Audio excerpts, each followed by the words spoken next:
Okay, I think we're live. So, hi everyone. We finally figured out this YouTube thing. I think it's working today. And I have the most amazing guest for this as well. It's the incredibly talented cinematographer and the nicest person you can meet, Oren Soffer, whose latest work, The Creator, is currently showing in cinemas. So, welcome, Oren. Thank you. Thanks Thanks for so joining me. much. Yeah. Well done putting this together. I'm very impressed. Your technological savvy exceeds anything I could possibly be capable of. So well done. Yeah, after last week, I had to make it work. So I'm happy. And thanks for the I lovely think intro. Thank you. oh oh it's my pleasure. You're too What I sweet. want to I'm not, but thank you. So it works, David. The report says it works. Yes, great. And my earphones are falling out from the excitement. Okay, but it works. We have sound, all good, and we can show the comments, so everything's good. But anyway, let's get it going because we only have Yeah. an hour. For those of you who are not as familiar with you as myself, could you take us through your journey as a cinematographer up to this point? Yeah, so been doing this professionally for about 10 years. I went to NYU Film School in 2010, undergraduate, and shot a ton of student films and music videos and web series and all sorts of stuff like that. Eventually, started shooting features. I shot a number of independent features, lower budget indie features, and a ton of shorts. Too many shorts probably, but there's a few that I'm very proud of that I'm happy that I put in the time to get to the point where I could have done those. Commercials, I shoot mostly commercials, and then The Creator is really my first kind of big studio feature. So this is definitely a landmark moment for my career. And like I mentioned, it took me about 10 years to get to this point. Just for anybody, I don't know, keeping track of career progression and how long things take and all of that. We can get into that later. But yeah, I grew up in Israel, very far away from all of this. I always loved movies, and I always loved the idea of making movies.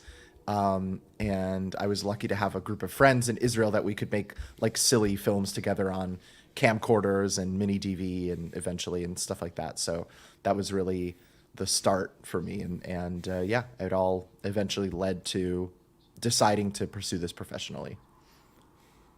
Brilliant.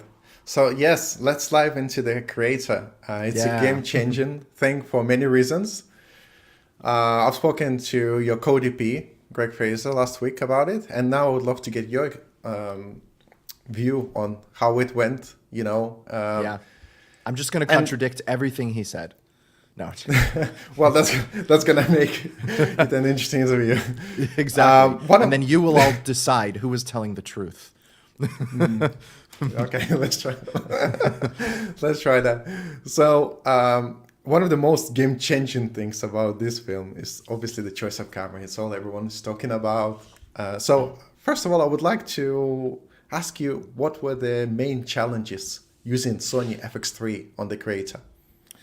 Well, the FX3 really isn't designed to be shot the way that we shot it. So, the one thing that wasn't a challenge was the image that the camera is capable of creating. Like that was the one thing that became immediately apparent as soon as we tested it, and actually most of the testing happened before I came on board the project. So, Greg really led the charge, and Gareth in identifying that camera and testing it.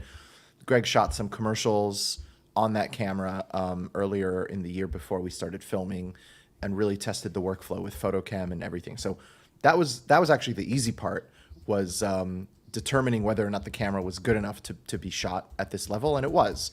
The more difficult challenges were, the camera's designed for less big scale professional applications. It's more designed and marketed towards single operators, vloggers, documentary, video, content creators, that kind of thing. So it's designed to be shot and operated by like a single owner op. It's not really designed to be built out to be used in the way that we typically use cameras at a cinema level. So, for example, the camera only has one video out, and it's HDMI.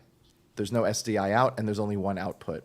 So we took the signal out to a Atomos Ninja recorder, which takes HDMI, and then from that recorder, we would then send the signal out to wherever else it needed to go, but we had to figure out that workflow.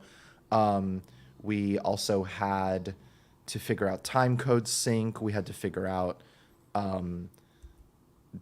navigating the menus. The camera doesn't have gen lock capabilities, so it made shooting on the volume difficult, well, impossible with it. It has limited frame rates, so it can only shoot at 24, 25, 30, or 60. There's no in-between frame rates. It has limited shutter angles. So yeah, basically just not really designed to have the flexibility of shooting at this scale. But the truth is that the form factor was too advantageous for us not to just work around the limitations. And we just ended up working around the limitations. We solved the workflow issues. We didn't shoot slow-mo. We didn't really change the shutter angle. Any kind of flicker issues that came from it with LEDs, we resolved with technology. Deflicker is very powerful these days.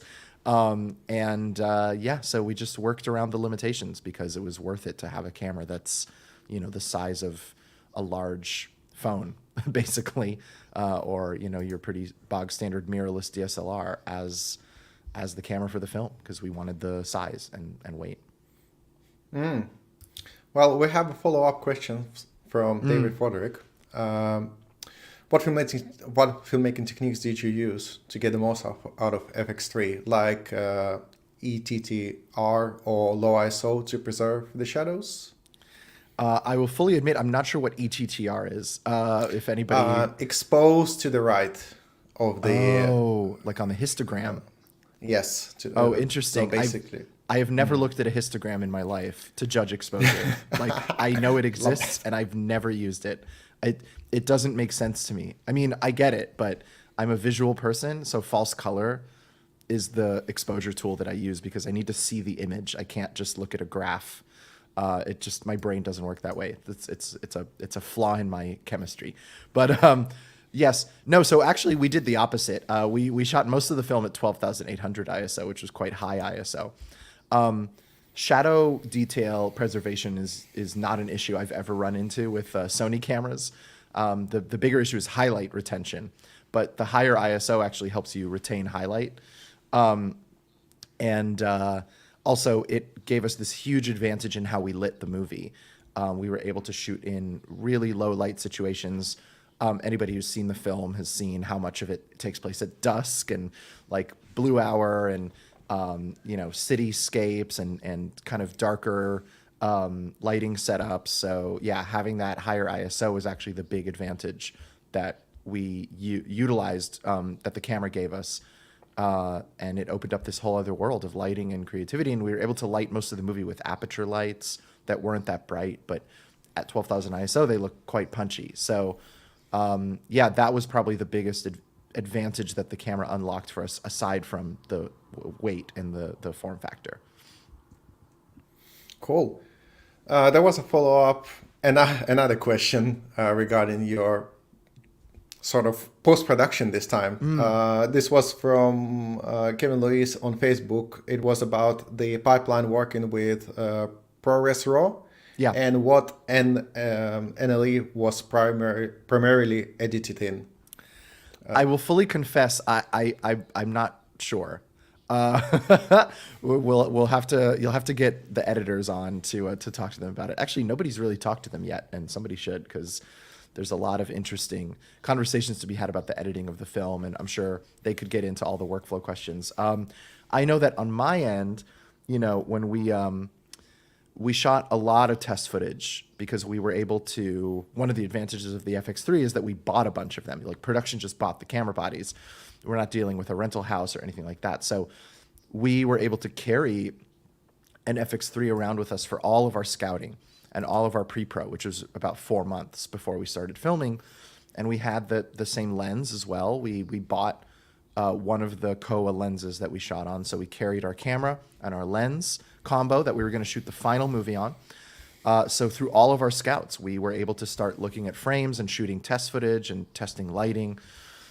So myself and Gareth, between the two of us, we were kind of editing our own test footage and kind of cutting together little reels to bring to Photocam to help develop our LUTs and all sorts of stuff. And the most frustrating thing about ProRes RAW is that DaVinci Resolve does not support it. So I typically edit in Resolve because I'm not an editor. So whenever I need to edit something, it's usually just like a reel or pulling clips or something like that. So I just use Resolve.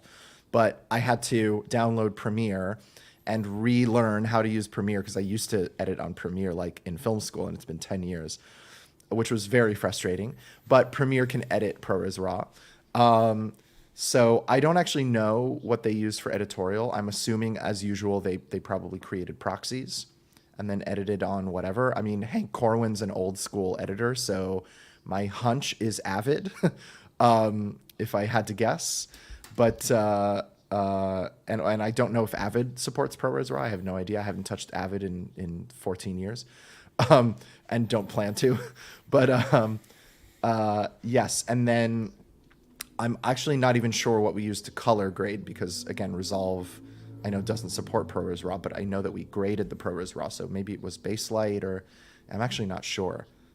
These are great questions, and I wish I had all the answers. But maybe at some point, somebody will interview the editors and the post team, and they'll create a resource that details all this stuff. So I don't know, just keep an eye out for it, or I don't know, send a letter to 20th Century Studios and Disney and ask them, like, hey, get the editors out there, set up an interview. We want to know.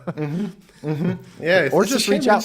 Yeah. Scott Morris, one of our editors, is on Instagram. So I mean, I'm sure that if people actually have specific technical questions about the editing and post workflow, they can just reach out.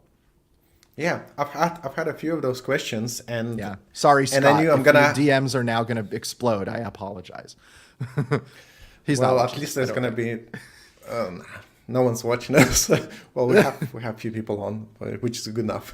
Yeah, I've had a few questions regarding this, and I knew if I'm gonna ask, I'm probably gonna get a question, an answer no, but you gave me like a very in-depth answer, even though you didn't really give me an answer. So staying for now with the creator, there was another question on Facebook from Lucas Racen. What drove the choice of choosing mainly the Kawa 75, the Cine Premium R anamorphic?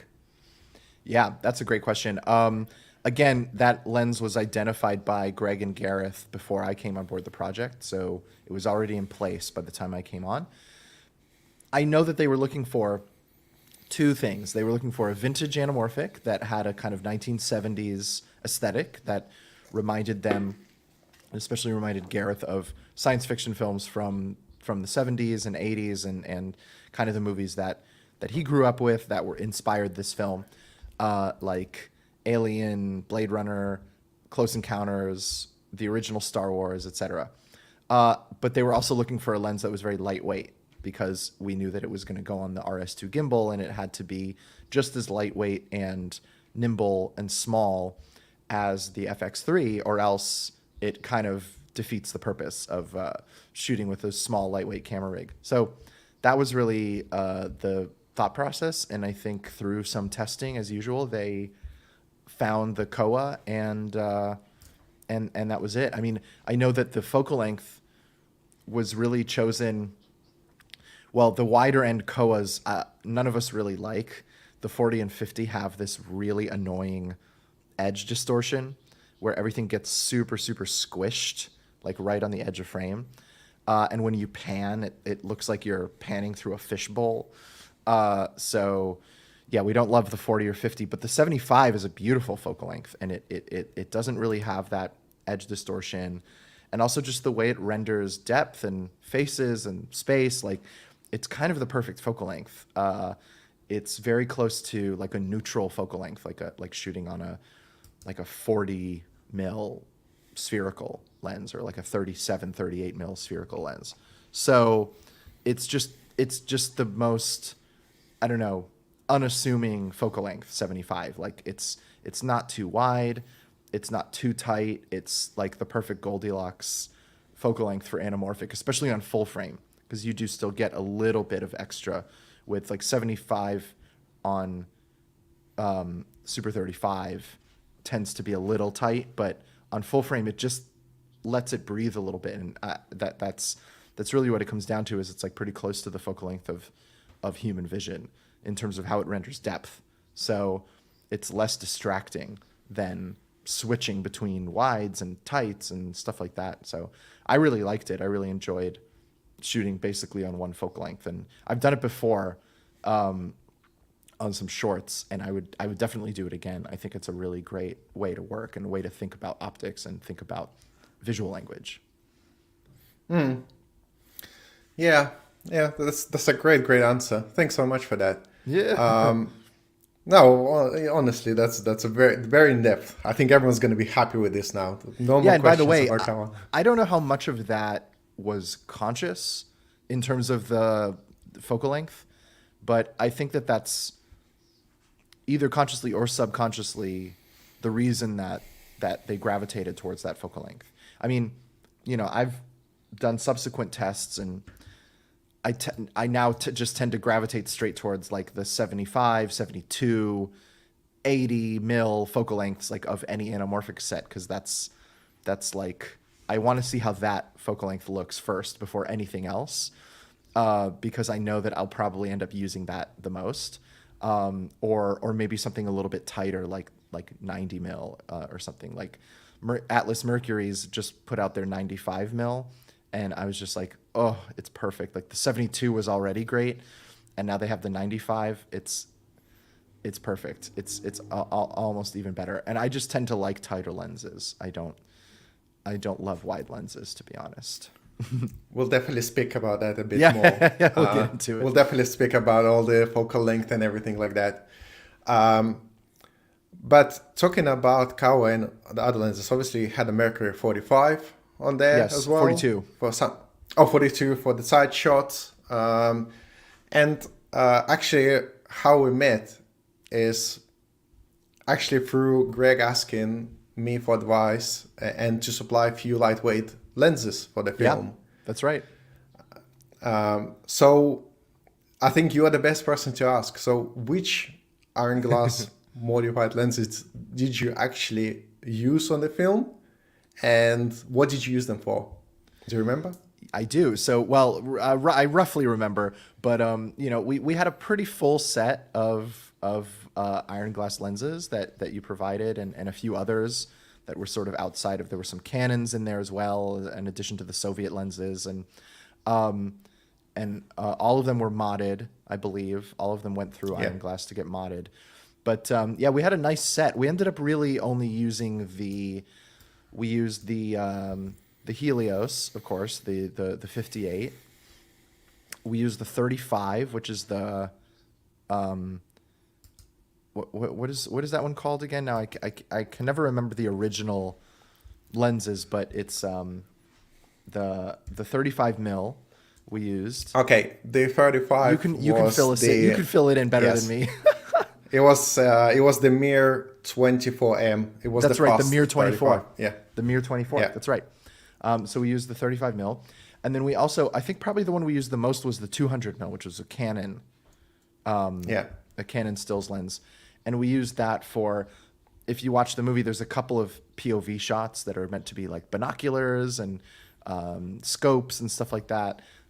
So I think that we definitely used that lens for those shots. We also used pretty much all of those lenses for certain drone shots. Like there was some drone shots that we knew were going to be used for news footage and other stuff like that. So we felt that the spherical look was kind of okay. Like we didn't want the anamorphic aberrations. Although typically we would just fly the FX3 with the Koa on the drone to get most of our drone shots. But sometimes we wanted something either wider, like on the 35, or tighter on the 200. So that's where those were used. And they were also used for some VFX plates. We shot, there's a lot of holograms in the movie, and we had to shoot all of that material. So it was really led by Andrew Roberts, our on-set VFX suit from ILM, but we use the spherical lenses for all of that, mostly just to not have to deal with de-squeeze and aberrations and stuff like that. Just getting as clean as possible a plate for visual effects to use. And we also used, I think I already mentioned, but we used them for some news footage, like footage that was going to appear on TVs that was supposed to look like ENG kind of handheld. We actually shot a bunch more of that stuff, but it didn't make it into the movie. But yeah, that was the main use of the iron glass. And yeah, it was a great support system for us to have, like just backup focal lengths and additional tools to complement the animal. I mean, you know, we were quite limited by design, but we limited ourselves to, we had the 75 and we had the 42. That was pretty much it.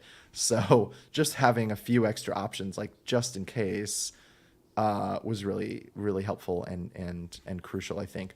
And yeah, that's the iron glass dispels connection. everything. Yeah. Yes. Well, I never even pushed you myself to find out. So I'm finding out a lot of things today. Yeah. And, you know, I'm very happy. Here we have it confirmed right here. Now, I couldn't necessarily sit through the movie and tell you each individual shot, like, oh, pause that. That's iron glass, and that one isn't. That one isn't. But just because I don't remember. But somebody somewhere has a camera report that has it all listed and logged. So yes, the truth is out there. Like we discussed with Greg last week, for the use of Soviet lenses in the Batman, you know, we agreed on the fact that if no one can tell which one is which and it just blends into the film, then it's perfect. At the end of the day, you don't want to even know that it's a different lens, right? You want it to blend in with everything else. Yeah. Yeah, exactly. And so you guys had cinemated the iron glass lenses to have ovular bokeh, Yeah. so that it would cut a little bit more in with the anamorphic in a way that isn't distracting. I mean, I will say this, by the way, I often see people online asking, like, what would be a good lens to match with this? Like, I shot a project on K35s and I need to shoot pickups and we can't get the K35s again. Like, what lenses should I get to match the K35s? And that question always makes me laugh a little bit, only because audiences do not know. Even most filmmaking audiences would not be able to tell. Like, if your footage is all graded the same, to match contrast and match, you know, any discrepancies between lenses and aberrations that you get, nobody can tell. Like, unless you are looking at a side-by-side of the exact same frame with the same focal length and the same elements in frame, and you can compare them, like, oh, I see, this lens has a little bit more edge blur, and this lens has like bokeh that bends a little bit more, and this lens is less contrasty. Unless you have that comparison, if it's intercut in a film and the footage all matches color-wise, it is very difficult, I think, to identify different lenses, like different, even different types of lens, like vintage versus modern. Like, if you are cutting from a wide shot on a K35 to a close-up shot on like a signature prime, I think people would be hard-pressed to notice the difference if they're graded to be the same.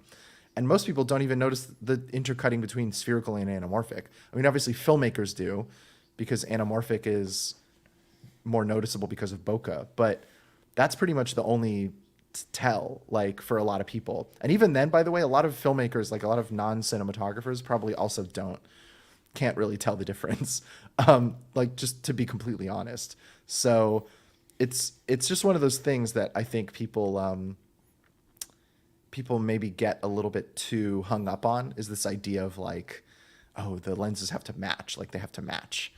And it's like they really don't.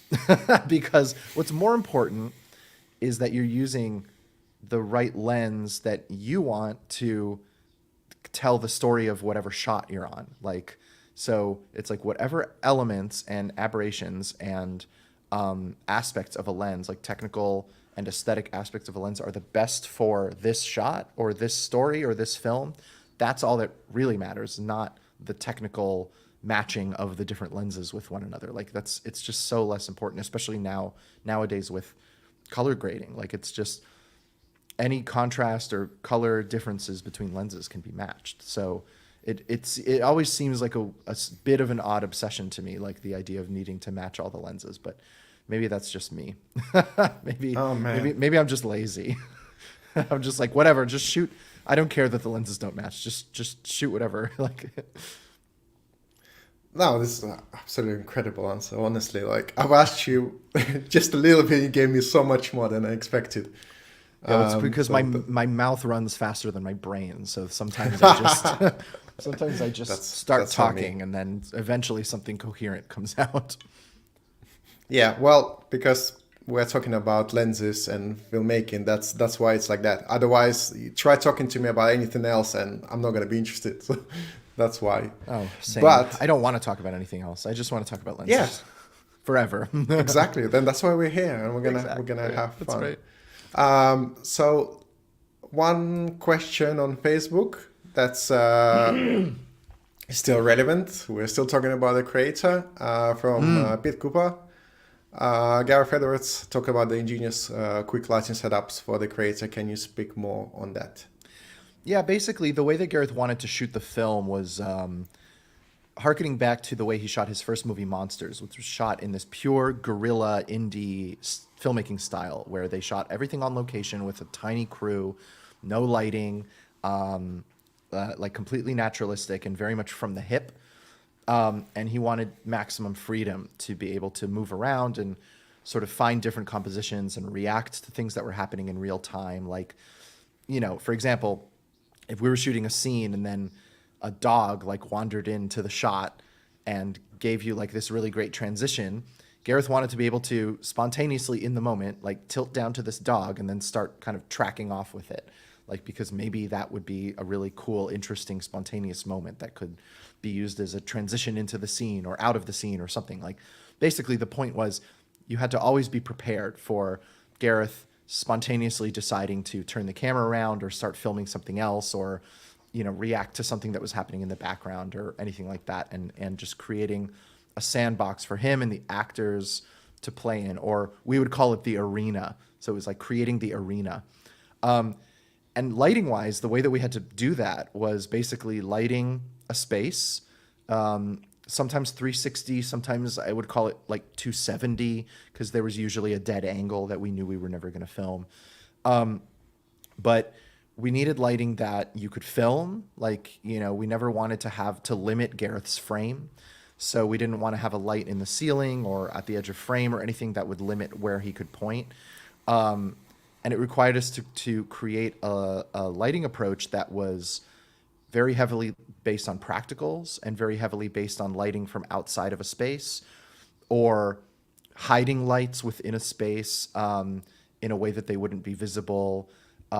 So this is where the aperture lights really came in handy, because we had a lot of these MC lights, which are about this big, and they're LED, battery powered, RGB, and you can put them anywhere. So, even if you had like a little desk or something, we could put one behind it.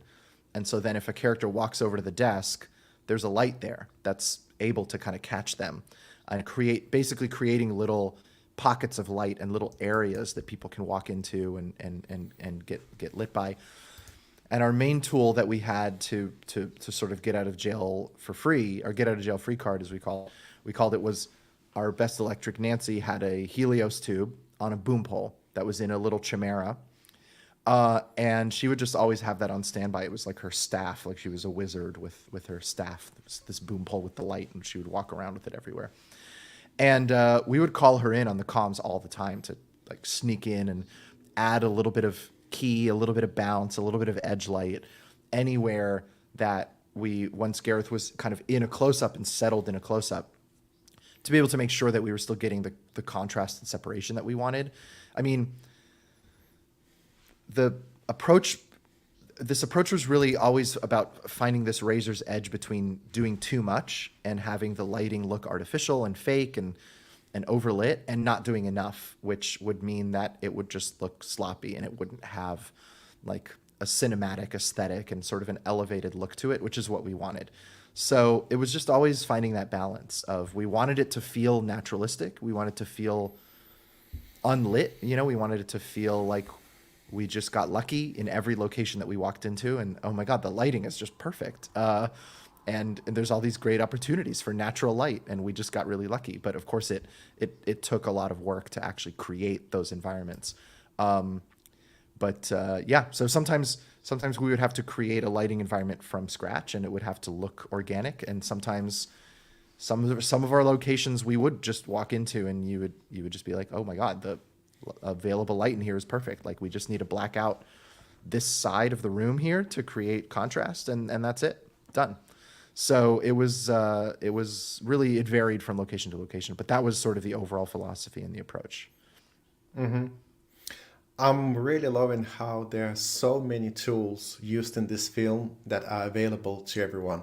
You know, from the little Aperture MC lights Yeah. to the camera that everyone can afford, and even some lenses that, you know, are very, very affordable. I think it's, Yeah.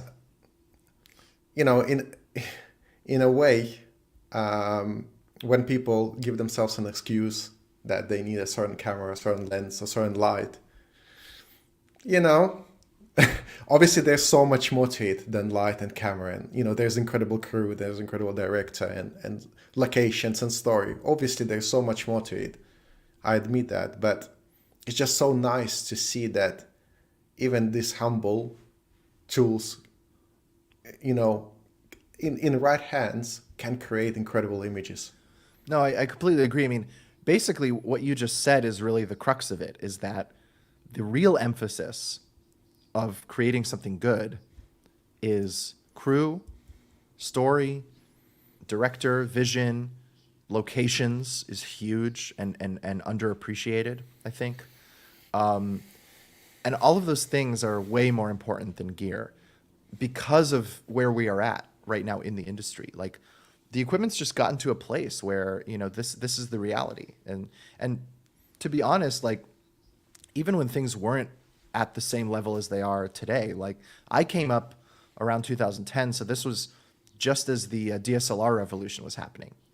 So I did a lot of student films and web series and music videos and side projects on 5D and 7D, and we shot at NYU. We had what were they called? FS100, I think was the camera. It was an older Sony camera that sort of predated the current line. I had one. You had one. There you go. And the truth is, like, even though those cameras were limited in what they could do, if you worked within their limitations, you could create amazing looking images from them.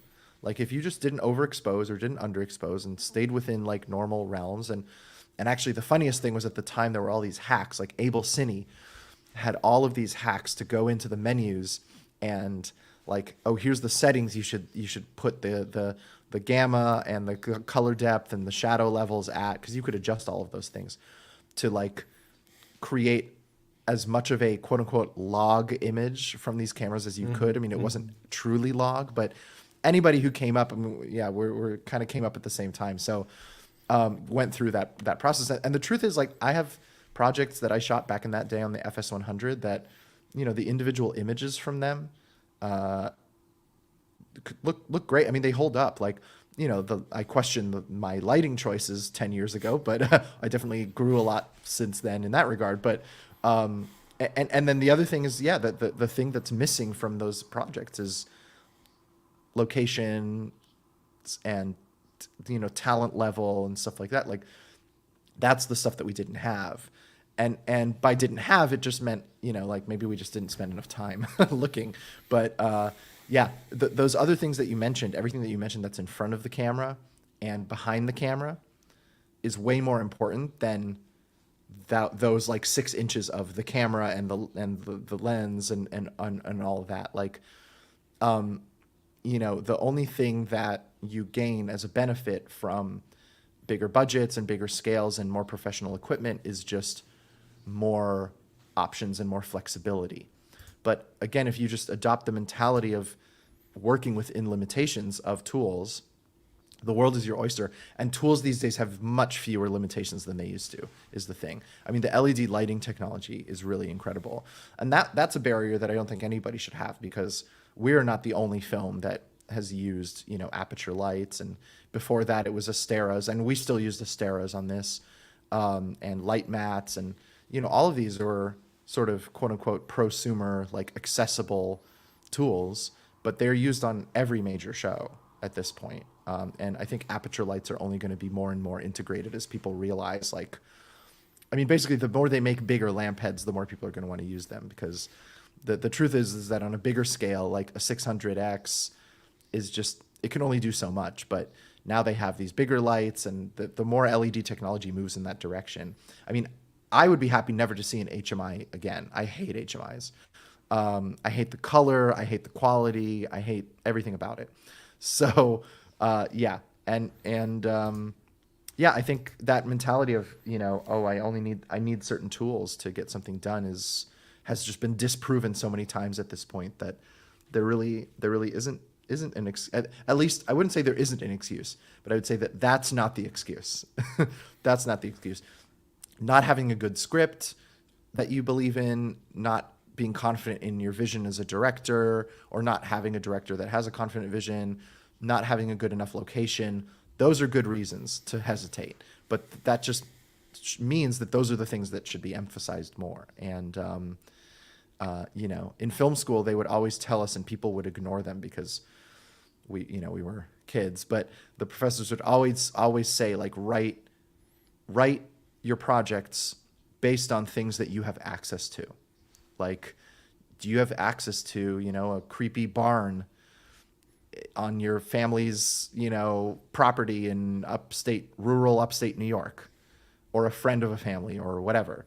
Okay, write something that you can shoot there, like, as opposed to just writing any idea that you have and then trying to find the resources to, like, make it work to it. That's something you can do when you have a bigger budget. But when you're limited, it's like writing to the strengths of what you have access to, I think is a really smart and important way of thinking about that kind of stuff. So, talking a bit more about the important things in front of the camera, we have a viewer from Japan, Akira the Guru, who is asking, how was your experience working with Mr. Ken Watanabe? Ken is one of those people, those actors that I've never seen somebody more in control of their instrument as Ken. And their instrument, obviously, an actor's instrument is them. It's their body, it's their face. And Ken is he's one of those rare actors who is so in control. And he's in control to the camera. He understands what the shot is, what the camera's doing, what it's seeing. So, like, he'll adjust his performance based on, are you pushing in a close-up? He's going to give you that close-up moment. Are you in a big wide? He's going to give you, like, the body language and the angles that work for that. Like, it was just incredible to watch, and it's all just organic, like, within his performance. And yeah, off camera, very chill, very zen, just game for anything. He's there in this heavy costume in the heat in Thailand, and Gareth is having him run around back and forth on this bridge and shout, commands and all this stuff. And he just did it all. And he was just very, on board with everything that we were doing. There's a sequence where he and Joshua and Alfie sort of travel to this remote place, and there's a scene on a boat, and there's actually some deleted stuff where they kind of land on a beachhead and go up some stairs. All that stuff was shot on location in Phang Nga Bay in Thailand, and that was like a very minimal crew, because it was a tiny little boat, and then the island was quite remote, so we took like almost no people to shoot that, and just one portable LED light that I don't think we even used.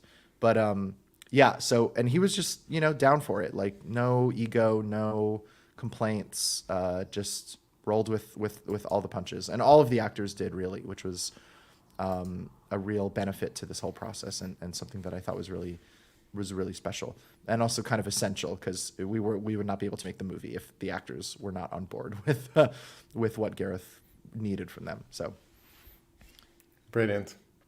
We are 2/3 of the way in our conversation. I haven't even Yes. started asking you about I know we vintage gotta lenses yet. we gotta talk about lenses. We gotta talk about We're lenses. gonna talk about lenses. There's one personal one that I want to ask you about. Maybe the last question about the creator. Yeah. I visited you at the Pinewood in London Yeah, that's towards right. the end of Principal Photography. Yeah. And I remember that was no indie setup. That No. volume setup was huge. It Yeah. was very intimidating. There were a lot of people around. How did you handle such high pressure environment where so many people relied on your decisions? Yeah, it's a great question. I mean, you sort of just fake it till you make it. Like now I've shot larger scale commercials before. So it's not like I've only done, tiny little indies and then stepped up into this. I've been in situations with bigger crews and on stage and with techno cranes and all the stuff that we had. So it wasn't completely foreign to me, like that environment was not completely new. It was definitely bigger than anything I had done. It was just a larger scale version of stuff I had done before. But that's part of the job of the DP is like you just need to be able to handle those environments, and you need to come up with whatever coping mechanism you have in order to overcome any anxiety or any trepidation in that type of situation, and just like be confident, either genuinely confident or fake confident or whatever it is. Like all that matters is what you are putting out into the world, and maintaining that calm and that steady hand and that confidence in what you're doing and in managing the crew.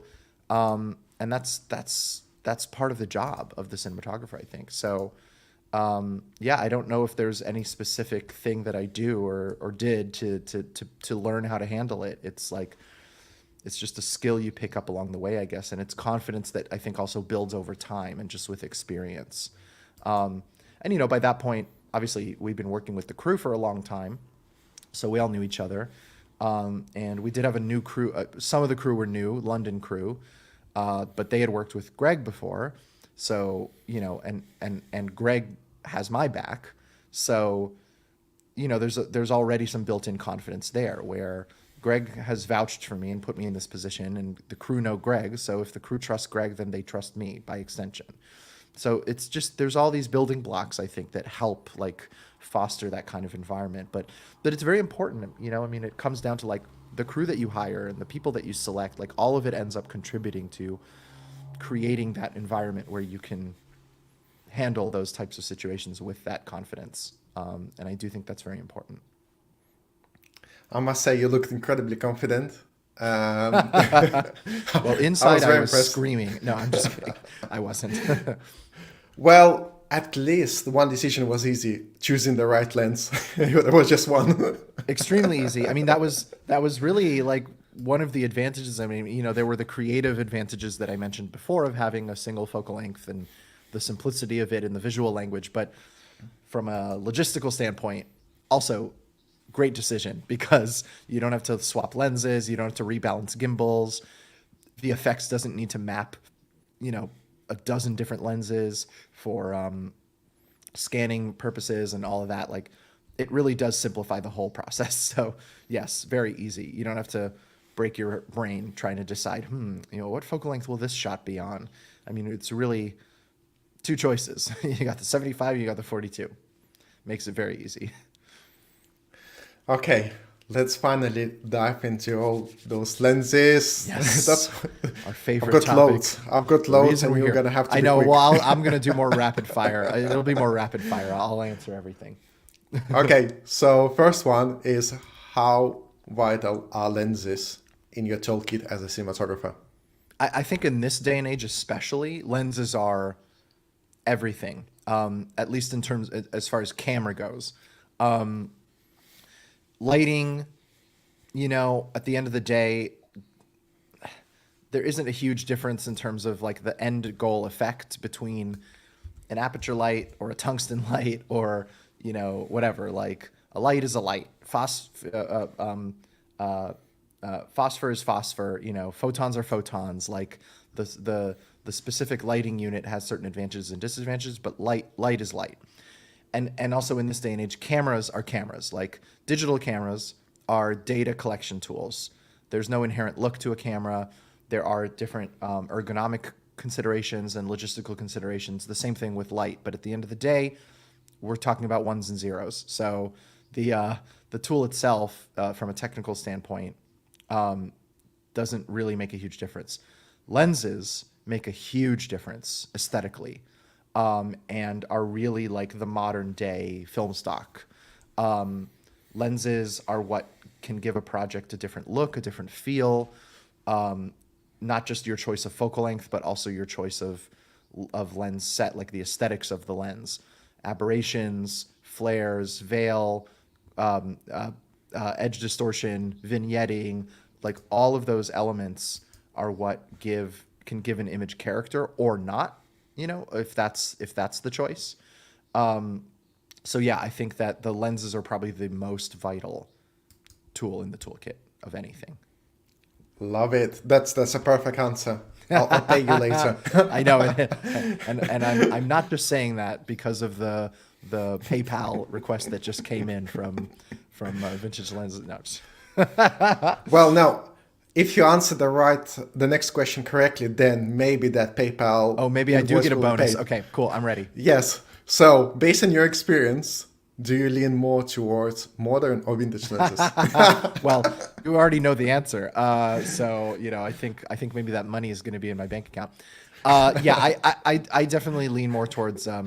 What I will say is this: I lean more towards lenses that have what people refer to colloquially as vintage characteristics, and I think that there are some modern lenses that are intentionally designed to recreate those characteristics, and that's what I lean towards. I mean, I think that there is definitely an allure to actual vintage lenses, like to old glass that was handcrafted. So I personally gravitate more towards that. And rehousing projects solve the ergonomic issues with older lenses now. I mean, at this point, pretty much everything has been rehoused. So I mean, we are living in truly the golden age for vintage lenses over the last few years, and I think it's only going to get better as people are digging out more stills glass from the past and rangefinder, and I mean it's heaven. It's heaven. So yeah, I definitely lean more towards vintage lenses, or lenses that are designed to recreate quote unquote vintage characteristics than modern lenses. Modern. Yeah, I get it. To me, modern is just clean. I just don't really. Yeah. I mean, here's the thing. Ultimately, this is what it comes down to me. It's actually very simple. Human vision, the human eye, does not see sharply from edge to edge. So a master prime or a signature prime or whatever you want to insert modern, clean lens here. Those lenses are sharp edge to edge. And that's not how humans see the world. Like we do not see sharpness from edge to edge. Our vision is sharp in the center, and then it falls off to the sides. It vignettes and it blurs. And so that's why I'm drawn to it, is more than anything, is that I like the idea of recreating the experience of human vision. That's how we see the world, and that's how a movie should feel, is it should feel like a reflection of how we see the world. Okay, great. The vintage lens promotional payment is coming your way. Yeah, exactly. Well, we touched on this a little bit already, but what's your favorite focal length and why? Yeah, I mean, for anamorphic, it's definitely 72, 75, 80, like something in that range. It's so negligible, and also the focal lengths can sometimes vary. Like sometimes an 80 is not an 80. Especially with vintage lenses, things can get a little hairy.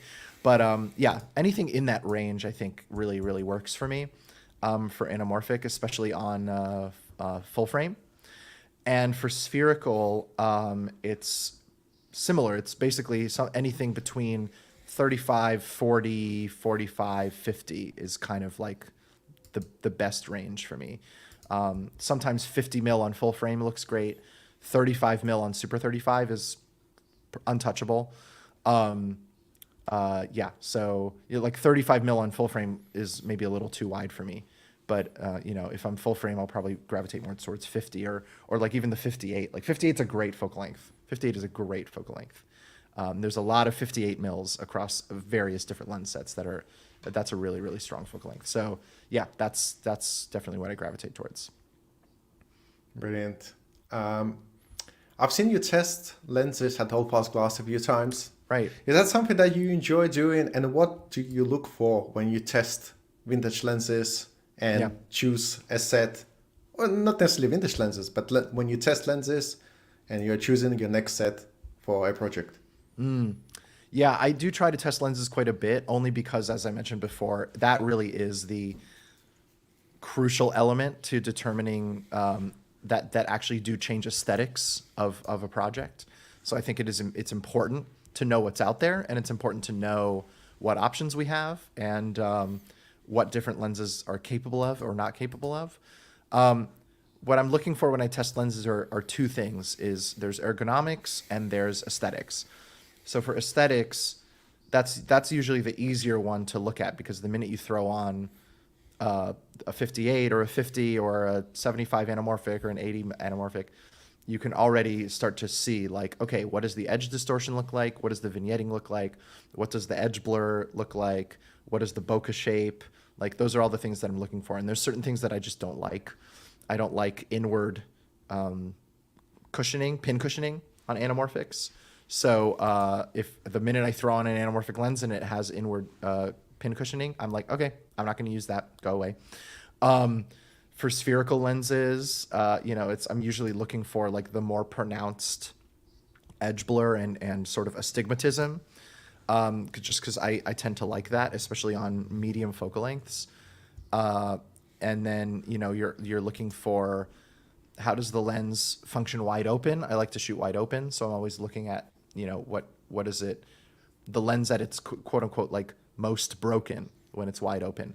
Does it still function? Or because some lenses are unusable wide open. Like some lenses truly just don't resolve. They're blurry, they glow, like they have all these things that I don't like. So those are easy to kind of eliminate. And then the ergonomic assessment is really, the big one is close focus. That's something that I'm always looking for, because it's very annoying to kind of put yourself in a situation where you're limiting how close you can get to an actor or to frame up a shot. And the minute you limit yourself in that way that you need to start throwing on diopters and stuff like that, it can get very annoying. So close focus is mainly the main thing that I think I assess. On anamorphics also, I'm always looking at breathing, because sometimes I find breathing quite distracting, and breathing is the image shifting when you pull focus. So some anamorphics have like really distracting breathing, and so I don't like that. It's a personal aesthetic thing. So those are it's all these different things that you're looking for. You're just assessing the aesthetics of the lens, but also the technical and ergonomic considerations, like size, weight. Do they all have the same size front element? Or is the rehousing good? It's basically just looking at all of those things and assessing, like, would this be something that I could benefit from? Or, is there another lens set that kind of does something similar but better? Especially with like vintage rangefinder glass and stills lenses, like there's a lot of overlap with those kinds of lenses. And so some, even though a lot of them are very similar aesthetically, some are just a little bit better than others in certain ways. So it's just always kind of assessing that and looking for those things. I love it. Your answers are so good that that this literally means I will not be able to ask you all the questions I wanted to ask you. So I'm going to have to do a part 2 with you at some point. Oh my God, yes, absolutely. And what I'm going to do instead now, I'm going to jump to some of the questions from people, because we're doing it live really for everyone who's watching. We want to answer as many of their questions as we can. Yes. So if we jump back to the creator for a second, Asian Optics asked, how did you handle filtration? Because there were no matte boxes on there, right? Yeah, the only filtration we used was ND, and we also had diopters. So all of them could screw to the front of the lens. We got an Earth brand ND, variable ND filter that could just screw to the front of the 75 mil. And then we had a diopter that could also screw to the front of that if we needed it. But yeah, that's how we handled filtration. We didn't we didn't use filtration except for NDs. Well, that's another reason why I'm loving all these compact setups that you've done. No matte box on a feature film. How is that possible? Why do you need a matte box? Well, yeah, exactly. It's What a for? rule, and the rules can be broken, right? Exactly.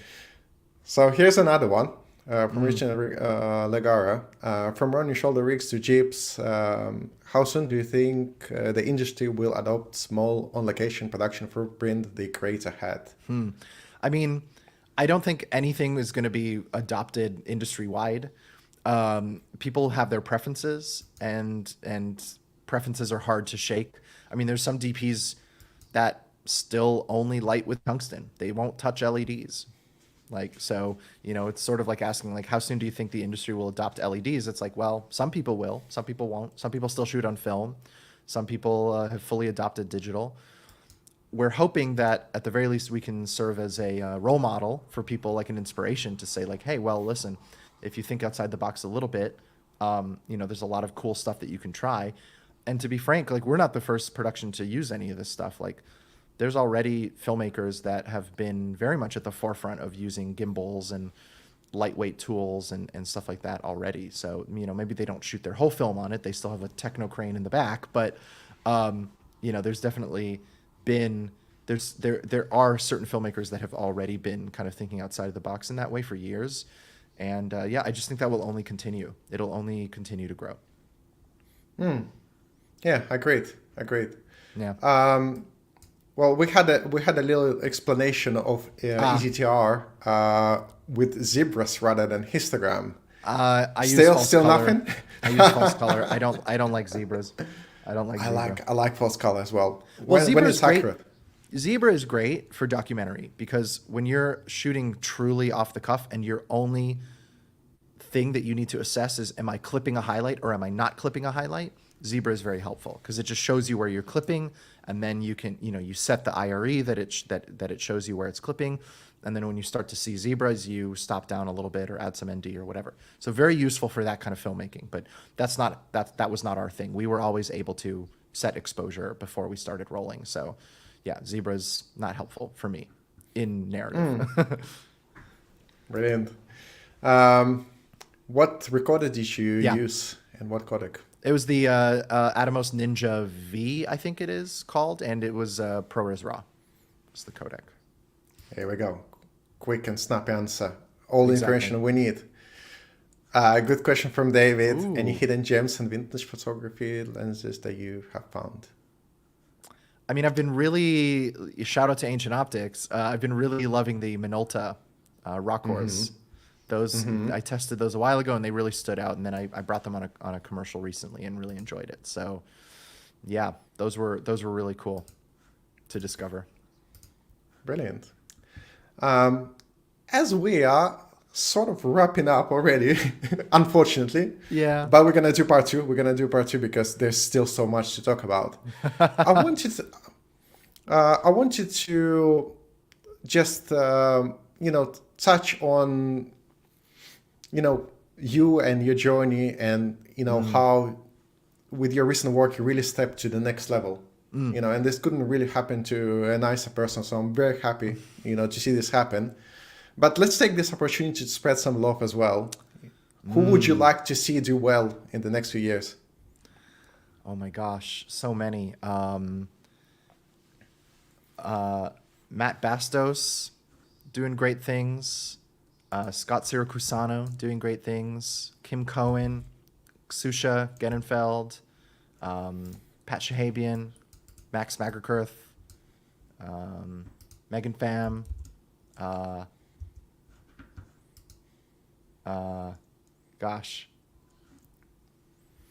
Nathaniel Redger.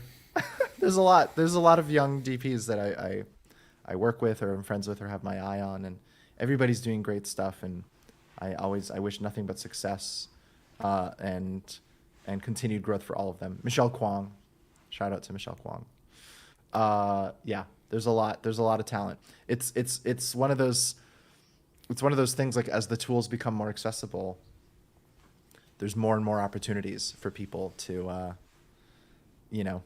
use them find them, find their voice, and find their look and their aesthetic and their taste, and find the opportunities to express it.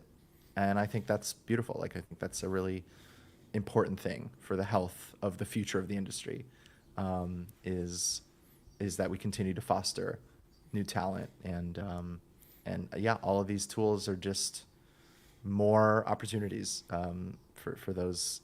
for that fostering to happen. So I'm really proud of all the people I mentioned, and many others, and yeah, can't wait to see them on this show. Love it, love it. Spreading love is free, so I'm glad you shouted out so many people. So guys, we're at 1 hour, so we're gonna close this up, and I've got loads more questions for the part 2, which we're gonna schedule that at some point. I love Oh yeah, it. for sure. Absolutely We'll love get it. to everything. I want to get to all the questions. Yes. So I'll ask you one last question, because you've broken through a bit of a wall, in my opinion, anyway.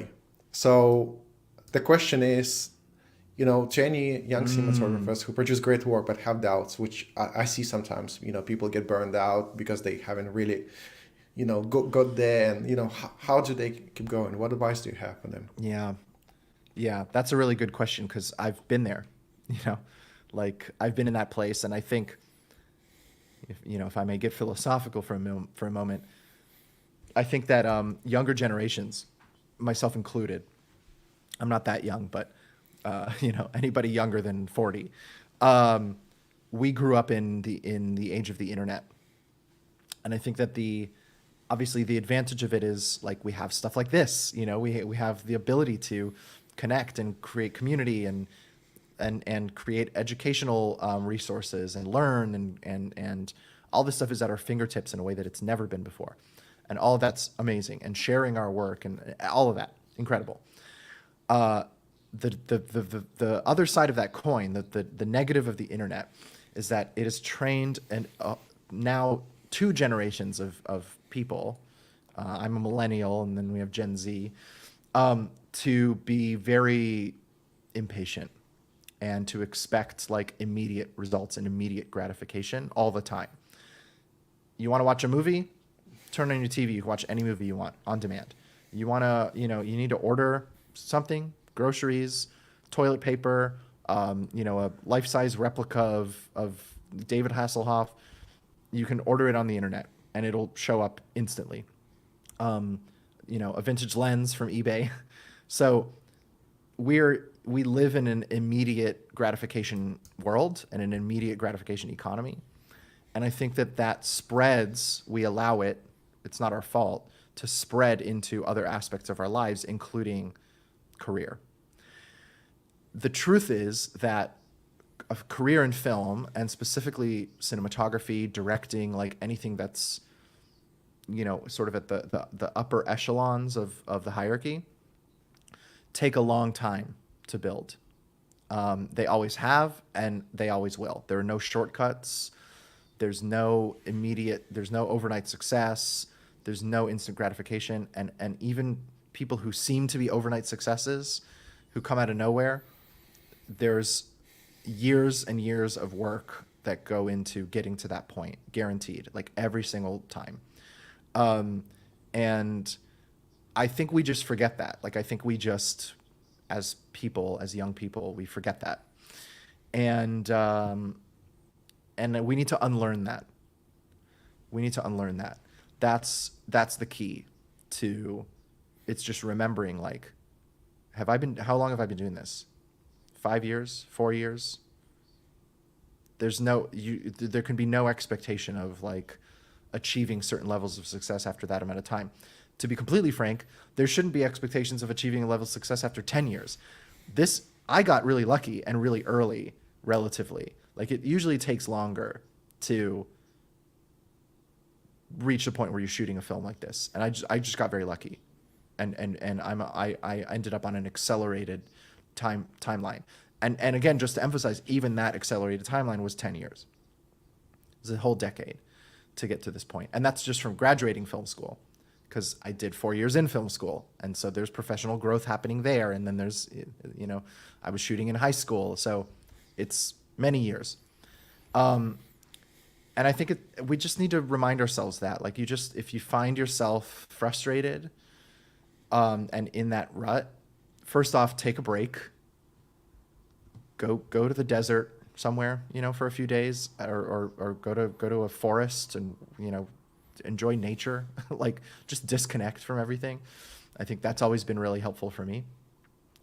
I think it's also important, by the way, to have a hobby outside of filmmaking. I think that's really, really important, because otherwise it'll just drive you crazy when work is slow or whatever. Yeah, it's like, just find the pathways to being able to make work that makes you happy in the moment and that you're proud of now, whether it's music videos or short films or little experimental stuff or stuff that you film on your own, like whatever it is. Anything can be an outlet for expression and creativity. And I think it's just important to like focus on that and focus less on, I'm not where I want to be yet. I'm not seeing the growth. I'm not seeing the results, et cetera, et cetera, et cetera. Because the more you focus on that, the more frustrated you will become with yourself. And you don't need that. You don't need that. That's not helpful. That's not helping you further your career. So yeah, I know it's easier said than done, but that is what I would say, sort of big picture. Yeah. Thank you. Thank you for this in-depth answer. Yeah, and keep watching movies. Keep watching movies. Keep being excited about films. Like keep the dream alive. That's the other thing. Is like don't let it atrophy. Don't let yourself get cynical about what you're even striving towards. I think that's also important. Well, if this helped at least one person get a little bit more confidence in their journey, that all that matters, Yeah, I agree. So I'm very grateful for this today. Thanks so much. It was a lot of fun for me. And we'll keep it going next time. Hopefully it was a lot of fun for everyone who joined us today. So thanks to everyone who joined us. And thank you, Oren. Absolute pleasure. So yeah, that's all. Thanks so much. Thanks everyone. Thanks everyone. And Thanks, we'll see you Alan. again. We'll come back for part 2. Thank you. Bye-bye. Thanks. Bye. Bye-bye.